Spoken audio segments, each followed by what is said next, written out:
Fala galera, beleza? Acho que um dos motivos pelo qual eu escolhi gravar esse vídeo é justamente porque eu curto muito o período da manhã. Acho que é o período mais produtivo do dia pra mim. Eu gosto muito de acordar cedo, gosto muito de café e me sinto energizado, produtivo na parte da manhã. Minha ideia com esse vídeo é contar um pouco de como eu comecei, por que eu comecei, o que me levou a trabalhar com audiovisual. Enfim, acho que talvez alguns relatos sobre mim, sobre como eu comecei, talvez motive algumas pessoas. Eu já tive algumas conversas com algumas pessoas sobre isso. E algumas dessas pessoas que ouviram a minha história já pediram várias vezes para eu fazer algum vídeo sobre isso, para eu falar sobre isso em algum lugar, etc. E por algum motivo hoje eu acordei inspirado a fim de fazer isso. Eu vou relatar um pouco do passo a passo de como eu comecei, por que eu comecei, falar um pouco da minha vida. E ao longo desse relato provavelmente vocês vão entender por que a minha construção de marca ela é do jeito que é. E por que é importante a gente se conhecer na hora de fazer alguma marca, algum produto, alguma coisa, ajuda muito, tá? Então, vamos lá, né? Uma coisa muito importante de frisar é que desde pequeno, desde que eu lembro da minha infância, eu sempre me entendi como alguém que seria algum artista. Óbvio que eu não sabia o que era isso, é óbvio que eu não tinha esse entendimento de nada, mas eu sempre fui aquela criança que, tipo assim, eu trocava de roupa, ia pra frente do espelho e ficava cantando. Ou, tipo, trocava de roupa, ia pra frente do espelho e ficava atuando. Então eu via na TV, novela, filme, ou via shows, etc. E eu me via naquilo ali. Então eu era meio louquinho, assim, de fato, tá ligado? Eu tipo, sei lá, me olhava na frente do espelho, cantava uma música e tal, não sei o que, acabou o show, daí eu saía. Aí eu trocava de roupa, ia pra frente do espelho e atuava como se eu fosse um ator, sei lá. Então eu sempre tive essa característica e sempre tive esse entendimento do piá que se olhava pra frente do espelho e trocava de roupa e, enfim, é uma brisa, né?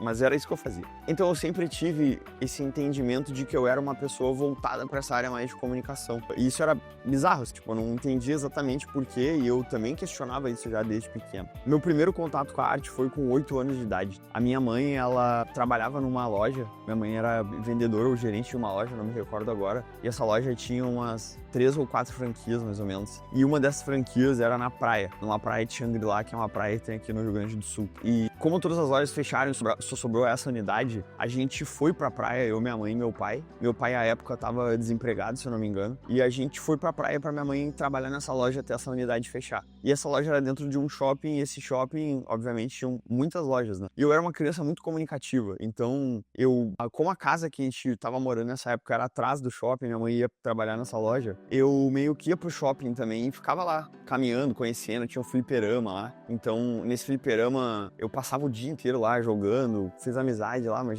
com 8 anos de idade eu conhecia todo o shopping, porque eu ia de loja em loja, me apresentava e tal, ficava vendo as coisas ali, enfim, era uma criança. E numa dessas lojas que eu fui, era uma loja de roupa infantil. E essa loja de roupa infantil, ela ia fazer um desfile, e num dos dias que eu fui nessa loja, a dona da loja estava lá. E aí, ela me convidou pra ser modelo do desfile de roupa infantil. E é óbvio, né, ela perguntou que era minha mãe, etc. Eu falei, ela foi lá na loja da minha mãe, pediu autorização, minha mãe autorizou. Então eu acredito que esse foi o primeiro contato que eu tive com a arte na minha vida. Porque foi muito legal a maneira como aquilo aconteceu. E eu lembro que tinha umas revistas nessa loja, eu olhava essas revistas. E aí eu via que, tipo assim, tinha pessoas que tinham o cabelo meio loiro, tinha guri que tinha brinco. E aí eu lembro que logo depois desse desfile eu falei pra minha mãe, mãe, eu quero pintar o cabelo de amarelo e quero colocar um brinco. E minha mãe não entendeu aquilo muito bem, assim, óbvio que demorou um pouco a aceitação, mas ao mesmo tempo, depois que passou ali uns certos dias e eu fiquei incomodando com aquilo, eu descolori o cabelo e eu coloquei um brinco com 8 anos de idade. E as roupas dessa loja por desfilar. Então, eu lembro que eu voltei pra Porto Alegre e já cheguei na escola, assim, muito diferente. Isso aí eu tava na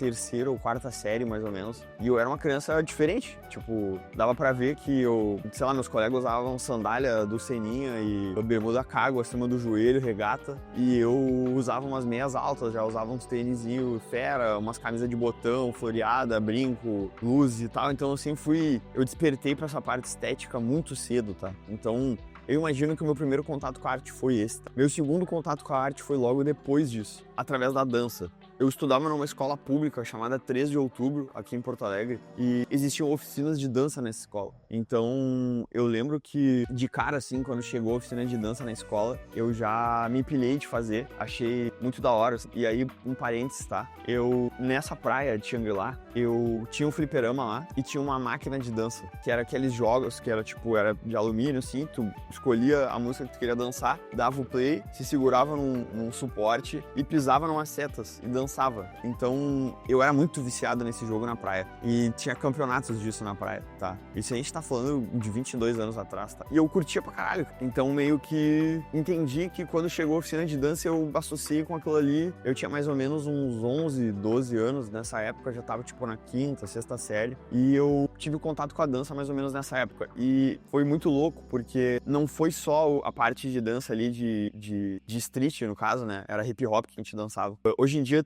eu não sei exatamente falar os termos corretos, tá? Eu sei que existem termos corretos porque eu já contei essa história pra alguém que era do meio, que dançava muito bem, e a maneira como eu falei estava errada. Então eu vou tentar não falar os termos. Eu não lembro, faz muito tempo que eu não tenho contato com esse mundo, mas ao mesmo tempo eu tenho muito carinho, assim, admiro muito essa arte da dança, acho irado demais. Então eu dancei mais ou menos uns 2 anos, 3 anos, e eu permeei nesse mundo da dança, assim, no colégio, na oficina. O nome do professor era Lucas Name, e a escola que ele representava e dava essa oficina lá era Restinga Crew, que era um pessoal da Restinga. Eu não sei se existe ainda, inclusive se esse vídeo chegar em vocês, eu sou muito grato, porque foi um dos períodos mais legais, assim, da minha infância, barra adolescência. A gente teve a oportunidade de dançar em vários lugares, e eu curtia muito, assim. E eu acredito que eu tinha um certo talento para aquilo também. Eu me dedicava muito, eu curtia muito, eu estudava e tal, eu sempre fui muito focado nas coisas, tipo, eu vou me propor a fazer isso aqui, eu vou fazer isso aqui direito. Então, eu curtia muito, enfim. Então, eu acredito que esse foi o meu segundo contato com a arte, tá? E eu lembro que eu não fiquei só na parte de street, eu fui dançar em CTG também, porque daí nos finais de semana, quando não tinha aula, no sábado tinha aula em CTG. Então eu ia dançar em CTG também. E toda oportunidade que tinha de dançar em qualquer lugar, eu dançava CTG, street. Eu lembro que eu quase fui dançar na Lenita também. Que é uma escola de balé clássica na Zona Sul de Porto Alegre. Eu quase fui dançar lá também. Então é um período que eu acho que foi muito legal, assim. Eu curtia muito dançar, enfim, achava muito da hora, tá? Logo depois disso, meu terceiro contato com a arte, ele foi quando eu tinha uns 15 anos mais ou menos. E aí é uma história um pouco mais extensa. O que acontece? Eu tinha a minha avó, eu fui criado pela minha avó até os meus 8 anos de idade, mais ou menos 7 anos de idade. E a minha avó ia numa igreja, que era perto da casa dela, uma igreja quadrangular. E depois de um certo tempo que a minha avó faleceu, sempre que eu ia nessa igreja, eu ia porque eu queria lembrar dela. Eu tinha muito carinho pela minha avó, gostava muito dela, era muito apegada a ela. E aí, minha avó faleceu quando eu tinha uns 7 anos mais ou menos, e aí, mais ou menos com uns 14 anos, eu fui nessa igreja e aí eu lembro que eu vi a banda tocar e eu ficava olhando pra bateria de uma maneira assim, ó, vidrado. Eu não vou me atentar muito aos detalhes, porque senão o vídeo vai ficar muito longo. Mas eu lembro que eu vi a banda, vi a bateria assim, e eu olhei pra aquilo ali brilhou meu olho. E eu pensei, cara, eu preciso fazer isso. Eu preciso tocar bateria.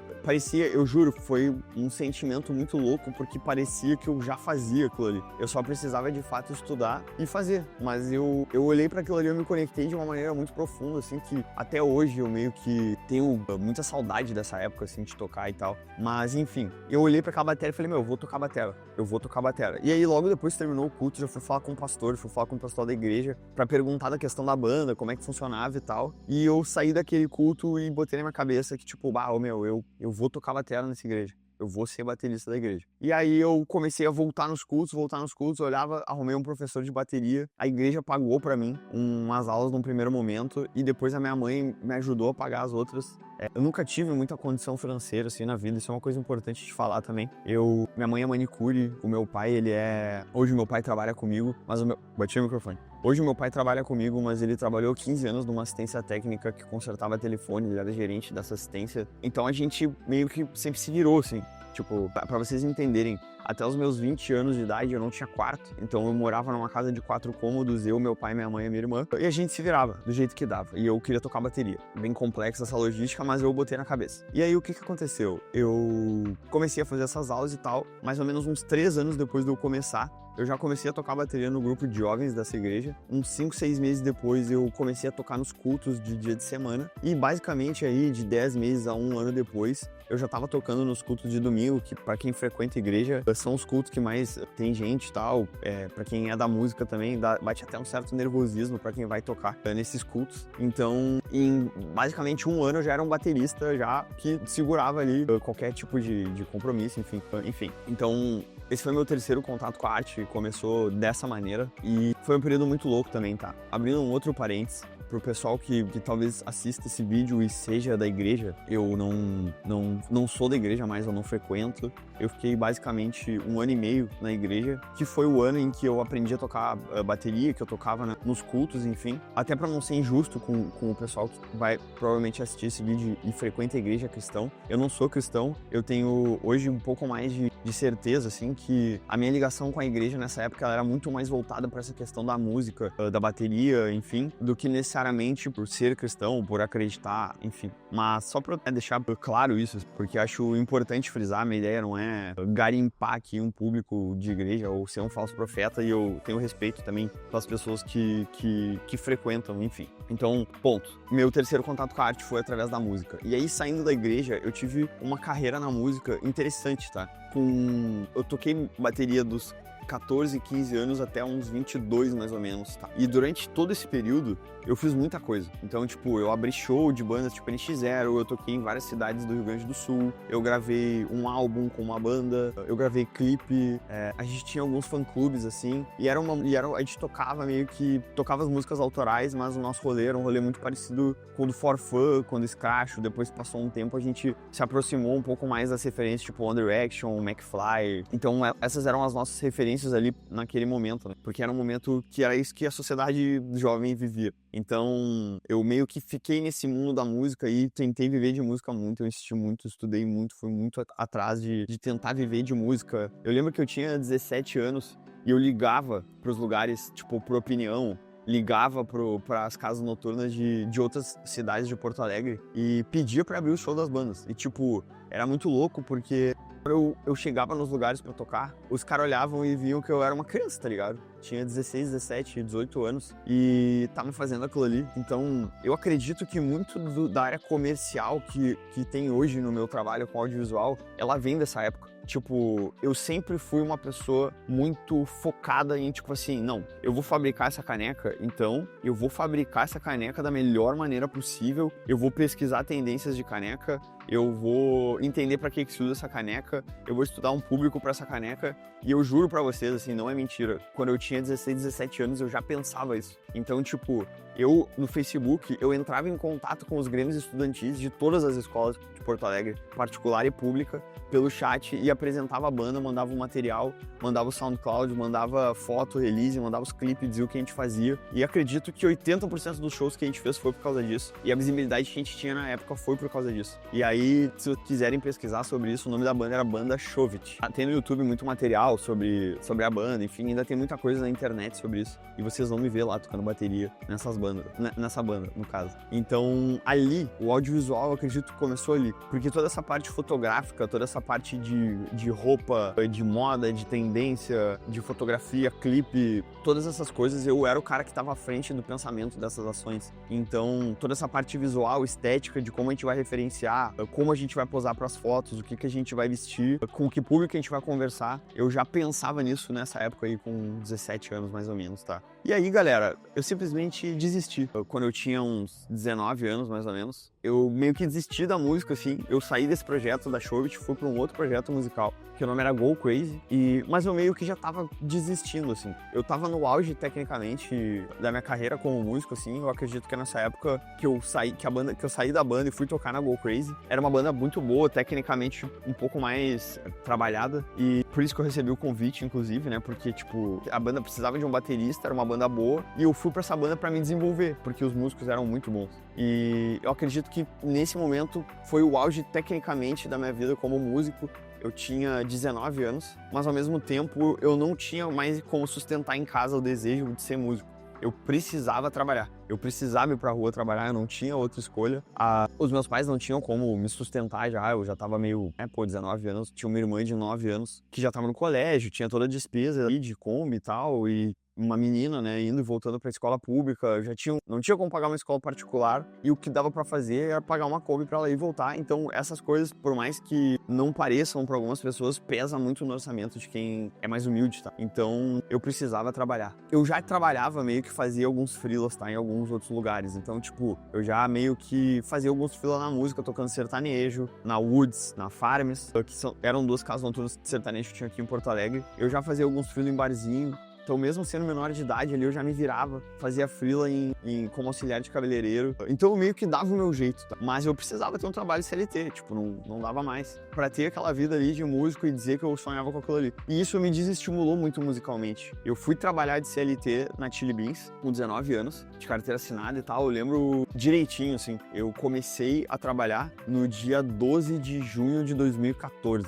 Foi o meu primeiro dia de trabalho CLT na vida, assim, na Chili Beans do Shopping Total. E era uma viagem, porque eu morava na zona sul de Porto Alegre, eu pegava 2 ônibus pra ir e 2 ônibus pra voltar. Só que esses 2 ônibus que eu pegava pra voltar, eu saía do trabalho às 10. Eu chegava em casa às 11h30 da noite. Então, era muito louco nessa época, eu não estudava, não fazia nada. Então, eu meio que me desestimulei da música nessa época, porque eu precisava trabalhar, eu gastava muita minha energia no trabalho. E um adendo importante é que eu trabalhei, 4 meses mais ou menos, nesse ponto de venda, e não parava nenhum gerente nessa loja.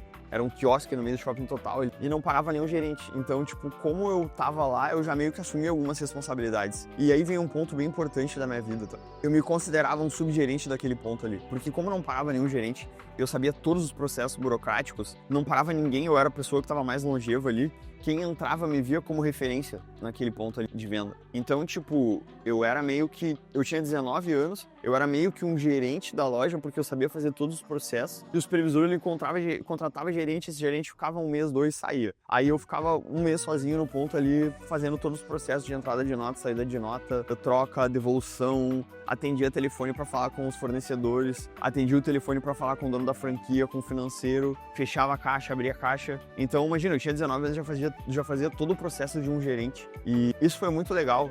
E é um outro ponto interessante dessa conversa. Eu já fazia esse trabalho comercial quando eu tinha 16, 17 anos da banda. E agora com 19 eu já fazia muita coisa relacionada a processos e algumas coisas de gestão. Então, um insight que eu queria deixar, assim, o fato de ter que me virar muito cedo para essas coisas e torcer e viver aquelas coisas ali para aquilo ali dar certo, fez com que eu tivesse que aprender coisas e vivenciar processos muito mais complexos do que eu estava pronto para fazer. Então, eu assumia responsabilidades sem medo nenhum de dar certo ou de dar errado, justamente porque eu queria que as coisas dessem certo. Então, eu queria ser o melhor vendedor daquele ponto, eu queria que a minha banda fosse uma das maiores bandas do Brasil, e eu dormia e acordava pensando nessas coisas. Então, essas coisas sempre me motivaram muito e me fizeram entender que não, esse ponto aqui no Shopping Total vai ser o ponto que mais vende da franquia, por mais que eu soubesse que não. O Iguatemi vendia muito mais. Ou, não, a minha banda vai ser a maior banda de Porto Alegre. Então eu botava isso na cabeça. Mas uma coisa que eu quero deixar, assim, de aviso, tá? Não adianta só botar isso na cabeça e não fazer nada pra acontecer.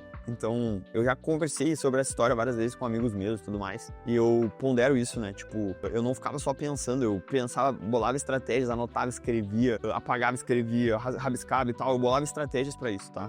E, enfim. Galera, uma coisa muito louca, tá? Dessa época toda. É nesse momento que acontece um outro período da minha vida, aonde eu começo a pipocar em trabalhos. Então, eu trabalhei 1 ano e meio na Chili Beans, aí eu saí da Chili Beans, peguei a rescisão, paguei algumas mensalidades numa faculdade de administração na Anhanguera, que é uma faculdade EAD, porque eu tava pressionado pela sociedade para fazer uma faculdade. Meus ex-colegas de escola que se formaram na escola já entraram na faculdade e eu não tinha grana para fazer faculdade particular e não tinha grana para pagar cursinho para passar na URGS, e eu era um aluno, eu era muito bom em umas matérias, mas em outras matérias eu não era bom. Então eu sempre estudava o que eu gostava. O que eu não gostava eu não estudava. Então eu curtia história, curtia biologia, curtia filosofia, literatura. Eu gostava de matérias em que tinha que ler e escrever. Ou matérias, que eu achava curioso, que ia foder biologia e tal. Mas eu sempre gostei de ler e de escrever. Então, é óbvio que tu nunca vai passar na URGS só gostando de ler e de escrever. Tu tem que saber química, tu tem que saber física, tu tem que saber matemática. E essas matérias, eu sempre fui o aluno que, quanto que eu tenho que estudar pra passar em matemática? Tipo, essa prova tem 10 questões, a média era 7. Eu tenho que acertar 7, beleza, eu vou fazer 8 questões, vou deixar 2 em branco, eu não vou estudar essa matéria das outras 2. Então eu era pragmático, assim, era um aluno pragmático das matérias que eu não gostava. Mas as matérias que eu gostava, eu estudava e eu ia muito bem. Então, tipo, ia bem em literatura, ia bem em história, ia bem em biologia, ia bem em sociologia, filosofia. Eu ia bem, majoritariamente, nessas matérias, artes e tal, enfim. Então, tipo, eu tinha que estudar pra passar na URGS e eu não queria estudar algumas matérias específicas, tá? Então, eu tava pressionado nessa questão da faculdade, enquanto meus colegas estavam indo fazer faculdade na URGS e na PUC, eu fui trabalhar no comércio, enfim. Então, aquilo ali era uma pressão muito grande pra mim fazer faculdade. E eu me atirei na primeira faculdade que eu vi, ali, que era em Anguera, que eu podia pagar, peguei a rescisão e fui fazer um estágio. E esse estágio que eu fazia era no Ministério da Cultura. Então, eu fui fazer esse estágio, fiquei 6 meses lá e 6 meses fazendo faculdade. A faculdade era horrorosa, pelo menos na época. A Anguera, se não me engano, era referência em São Paulo, mas aqui em Porto Alegre era muito ruim, assim. E eu fiquei 6 meses lá, mais ou menos, e eu saí e pensei, o que eu vou fazer agora? E aí um amigo meu trabalhava numa outra loja, num estado chamado Espírito Santo, e eu tava desempregado, e ele falou, meu, vem trabalhar aqui, eu tô de subgerente aqui e tal, vem trabalhar aqui comigo. E eu fui trabalhar lá. Fiquei mais ou menos uns 6 meses lá, trabalhando nessa loja, tá? E aí foi um começo muito promissor, mas eu já tava bem cansado do comércio. E aí veio um período muito louco que era o seguinte, eu acredito que a grande virada de chave da minha vida foi aí, nesse momento, tá? Eu tinha uns 21 anos, mais ou menos, 20, 21 anos, acho que era 21 anos. E eu ficava muito tempo sozinho nessa loja. Eu trabalhava no período da manhã, eu chegava pra abrir a loja e das 10 até as 2 eu ficava sozinho, basicamente. E a loja era grande, eu ficava lá na frente e dava pra botar música nessa loja. E aí eu lembro que, por algum motivo que eu desconheço, eu botei um álbum do Criolo pra escutar. E aí eu comecei a prestar atenção na letra e aquilo ali fazia muito sentido. Tudo que ele falava fazia muito sentido. O Criolo, ele dialoga muito com as camadas mais pobres da sociedade e eu me sentia tocado com aquilo. E eu lembro que eu pegava o telefone na loja, assim, e eu olhava o Facebook e tava, tipo assim, todo mundo na praia, todo mundo curtindo Carnaval, Ano Novo, Natal, etc. E eu tava ali trabalhando naquela loja perguntando, mas será que é falta de planejamento, é falta de grana? E eu fiquei muito triste com aquilo. Aquilo ali me deixou, tipo, me angustiava, sabe? Tipo, como assim, tá ligado? A galera tá numa batida de estudo e férias e eu não. E eu ficava pensando nisso, assim, matutando, e eu ia pro trabalho e ficava escutando Criolo, e aí passava a manhã inteira nessa função. E eu comecei a ter alguns insights, assim. E aí, cara, o meu pensamento e o meu incômodo com aquilo ali começou a fazer com que eu ficasse mais atento pro mundo e entender outras oportunidades de outras coisas. Olha só, eu nem tô falando de audiovisual ainda, mas olha como esse repertório que eu construí até aí foi importante pra eu ser quem eu sou hoje. E por mais que eu tenho absoluta certeza, assim, que, tipo, eu não sou uma referência, assim, não sou o maior, nenhum dos maiores e tal, eu simplesmente faço a minha caminhada ali do meu jeito, mas eu acredito no que eu faço, assim, e acho que muito é por conta desse repertório que eu construí ao longo da minha vida. A minha história me ajudou muito a ser quem eu sou hoje e ter a profissão que eu tenho hoje, e ter o modus operandi que eu tenho, enfim. E o que aconteceu? Eu comecei a ficar mais atento pro mundo, e um amigo meu que trabalhava num lugar que era, tipo, pra quem não sabe, só um detalhe. Pra quem trabalha no shopping, tá? A escala é uma escala muito louca. Então, tu só folga na segunda, na terça e na quarta. Tu trabalha, tipo, sábado e domingo. Às vezes, tu folga no domingo. Mas se tu folga no domingo, tu trabalha na segunda, na terça e na quarta. Se tu trabalha no domingo, tu folga na segunda, na terça e na quarta. Isso no papel, tá? Porque na vida real, pra quem quer bater meta, não tem folga e não tem horário, tá? Então, não é nada poético isso, mas é isso, de fato. Eu lembro que meu primeiro mês na Espírito Santo, eu trabalhei todos os dias sem folga 12 horas por dia. Então, tipo, eu juro, dos 31 dias de janeiro, eu trabalhei 30 dias corridos 12 horas por dia. Então, muito louco. Então eu comecei a estar mais atento pro mundo. E aí tinha um amigo meu, então o sonho de quem trabalha no shopping é arrumar um trabalho que pague quase a mesma coisa, mas de segunda a sexta, tá? Não sei se é o sonho de todas as pessoas que trabalham no shopping, mas pelo menos o meu e das pessoas que eu convivia naquela época era isso, cafezinho. Essa era a minha realidade e aí eu comecei a estar mais atento pro mundo. E aí um amigo meu, ele trabalhava num lugar de segunda a sexta, ele me mandou uma mensagem falando algumas coisas aleatórias e falou que tava precisando de gente lá e eu fui. E aí, gente, começa um outro período da minha vida, que é um período um pouco mais atento pras coisas, um pouco mais ligado no mundo, com um pouco mais de vontade de sair daquela realidade de vencer na na vida, de estudar, de fazer uma faculdade de verdade, enfim, de ser alguém assim, na sociedade que não fosse só alguma coisa relacionada a dinheiro, mas alguém que deixasse um legado. Tipo, eu comecei a despertar isso, assim. Comecei a ter esse despertar, assim, das coisas, tá? Da vida, de uma maneira geral, de ser alguém. E aí, galera, chegou um momento muito louco, assim, que é o seguinte. Eu botei na cabeça que eu queria fazer um cursinho e passar na URGS. Tô falando aqui, já tô meio cansado. Eu botei na cabeça que eu queria fazer um cursinho e passar na URGS. Tipo, eu botei na cabeça que eu vou fazer um cursinho, vou passar na URGS. Eu vou trabalhar de dia, eu vou estudar de noite, vou pegar o salário e vou investir nisso. E aí, foi isso que aconteceu. Eu trabalhava de segunda a sexta, tinha todo o período da noite. E aí eu me matriculei num cursinho e comecei a estudar. E eu comecei a pensar que o curso que eu ia fazer. A princípio eu queria fazer história. E aí é que tá, eu preciso colocar aqui um detalhe, tá? Quando eu entrei numa sala de aula a primeira vez, lá na primeira série, eu lembro exatamente como foi muito parecido com o rolê da bateria. Eu lembro que eu olhava o professor falando e eu achava isso muito da hora. Então esse rolê de dar aula, de professor, de estudar, de conhecimento, isso sempre foi uma coisa que eu curti muito, assim. Sempre admirei muito o professor, o estudo, sempre valorizei muito essa questão de que o estudo leva muito. Meu pai sempre colocou isso na minha cabeça. Acho que pelo fato da gente ter uma origem mais humilde, o meu pai sempre achou que o estudo fosse a porta pra mudar de vida. E eu meio que carrego isso comigo até hoje, assim. Tipo, eu acho que, independente da área que a gente for atuar, estudar é muito importante para que a gente tenha sucesso naquilo ali. Conhecer o que a gente faz, entender como funciona o mercado, entender como se posicionar, ter um conhecimento grande para poder compartilhar esse conhecimento com as outras pessoas. Então, sempre valorizei muito isso, sempre curti muito. E aí eu botei na cabeça que eu queria fazer isso. E ao longo do período do cursinho ali, eu fui meio que mudando, porque eu fui entendendo que o que eu curtia não era história. Era sociologia e antropologia, política, economia. Dentro do cursinho, fui entendendo ao longo do período que eu gostava de história, mas eu não gostava de história de uma maneira geral. Eu curtia entender a história do Brasil, como o Brasil apareceu como cultura, como economia, como foi dada essa história do Brasil, como os portugueses colonizaram o Brasil, como os africanos vieram para o Brasil, por que os italianos vieram para o Brasil, como se colonizou a região sul, sudeste, nordeste, noroeste, centro-oeste, centro, enfim. E eu comecei a curtir muito isso. E aí eu entendi que o meu rolê era um rolê mais relacionado à sociologia, mais relacionado à antropologia, mais relacionado à ciência política, à economia, a entender esses aspectos mais minuciosos, tá? Então, eu botei na cabeça que eu queria fazer sociologia. E aí, eu passei em sociologia na URGS, depois de um ano de cursinho, numa chamada lá, tipo, eu meio que fiz um ano de cursinho, fiz o vestibular, e numa terceira ou quarta chamada eu fui chamado, não lembro exatamente, tá? E aí, eu comecei a cursar sociologia. E aí, galera, começou o rolê da sociologia, e em paralelo entrou o rolê do audiovisual,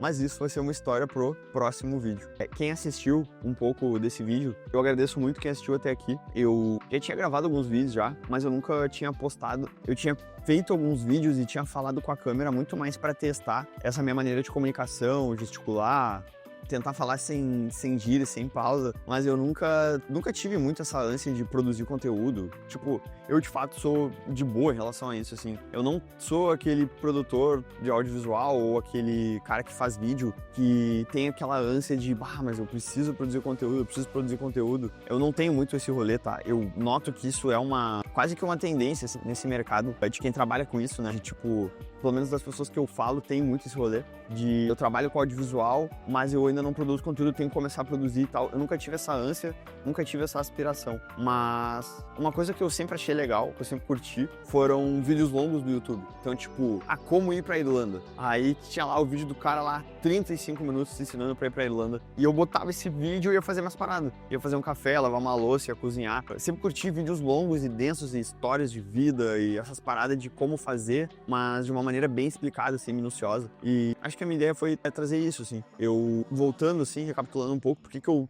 tomei a iniciativa de fazer esse vídeo, por que eu decidi botar a câmera e gravar. Eu tava limpando meus equipamentos aqui, a gente tá no começo do ano, vai começar, tô me organizando para alguns trabalhos, e eu tava limpando o equipamento aqui, fazendo um checklist nas coisas, anotando outros pontos aqui, e a câmera tá montada. E aí eu pensei, vou dar o rec aqui e vou falar um pouco sobre essa questão pré, e aí eu me comprometo a trazer o vídeo ali pós-cursinho, pós-sociologia, porque o meu universo no audiovisual ele começa exatamente aí, mas eu acho que o importante era poder ressaltar que o meu branding, esse rolê da arte e tal, e por que eu me vendo dessa maneira, e por que enfim, as pessoas já me perguntaram por que eu escrevo essas coisas no meu site, por que eu relaciono renascimento, parnasianismo com audiovisual e arte, enfim. Acho que algumas pessoas acham isso até um pouco pretensioso, né? Mas toda a minha construção de vida, ela sempre me levou para isso. Então, tipo, eu gosto de arte de uma maneira geral. O audiovisual, ele é só mais uma das artes que eu admiro. E eu gosto muito de história, sociologia e filosofia. Então, de alguma maneira, eu precisei me encontrar como pessoa para poder encontrar o que eu gosto de fazer. E o que eu gosto de fazer é isso. Eu gosto de arte, gosto de história e gosto de todas as outras coisas. E é isso. Quero agradecer quem assistiu esse vídeo até agora. E o que me forma, o que nos forma como humanos, o que nos faz ser quem a gente é, são os livros que a gente lê, os filmes que a gente assiste, as pessoas que a gente conversa, as viagens que a gente fez, enfim. Então, um pouco da minha história é isso, tá, galera? Valeu, não botei loot, botei nada. É isso aí.